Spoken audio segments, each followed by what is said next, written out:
জঙ্গিবাদ তো একসময় ছিল নাটক। এই নাটক থেকে আমরা পরিত্রাণ পেয়েছি।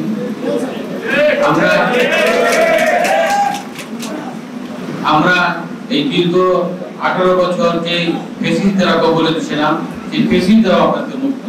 আমরা নতুন বাংলাদেশের আমরা নতুন পুলিশ হিসেবে কাজ করছি। আমরা কোনো দলের হাতে থাকতে চাই না। আমরা ফ্যাসিস্টের যারা যে সমস্ত পুলিশ ছিলেন, সেই পুলিশ মুক্ত আমরা নতুন বাংলাদেশের পুলিশ হতে চাই। মাদক আমাদের সমাজকে গ্রাস করে দিচ্ছে, তরুণ সমাজকে ধ্বংস করে দিচ্ছে। আমি প্রতিদিন ভারপ্রাপ্ত কর্মকর্তাদের বলেছি যে মাদকের বিরুদ্ধে অভিযান করতে হবে। এই ক্ষেত্রে কোন রকম ছাড় নাই। আমরা মাদকের বিরুদ্ধে আমরা জিহাদ ঘোষণা করেছি। মাদককে আমরা না বলবো, মাদক যারা সেবন করে তাদেরকে আমরা আইনের আওতায় আনবো, যারা মাদক কারবারি তাদেরকে আমরা আইনের আওতায় আনবো। আমরা চাচ্ছি যে আপনাদের সহায়তা লাগবে। আপনারা নেতৃবৃন্দ, আপনারা সুরী সমাবেশ, আপনারা সমাজের অলংকার, আপনাদেরকে নিয়ে শহীদবাসী অহংকার করে আপনাদের প্রত্যেককে এগিয়ে আসতে হবে।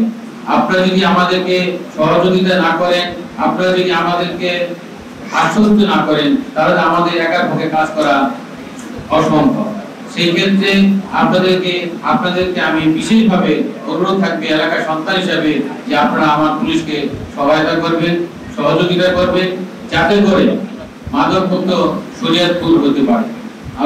আমরা শরীয়তপুরকে একটি মডেল জেলা হিসাবে বাংলাদেশে প্রতিষ্ঠিত করতে চাই। আপনার সন্ত্রাস যারা করে, সন্ত্রাসীদের সাথে সাথে গ্রেফতার করতে হবে। ফ্যাসিস্ট যারা আছে, যারা নিষিদ্ধ সংগঠনের সদস্য, তাদেরকে গ্রেফতার করতে হবে। তাদেরকে কোনো ছাড় দেওয়া যাবে না। আমরা ফ্যাসিস্ট মুক্ত বাংলাদেশ চাই, ফ্যাসিস্ট মুক্ত শরীয়তপুর জেলা চাই। প্রত্যেক ভারপ্রাপ্ত কর্মকর্তাকে নির্দেশ দেওয়া আছে।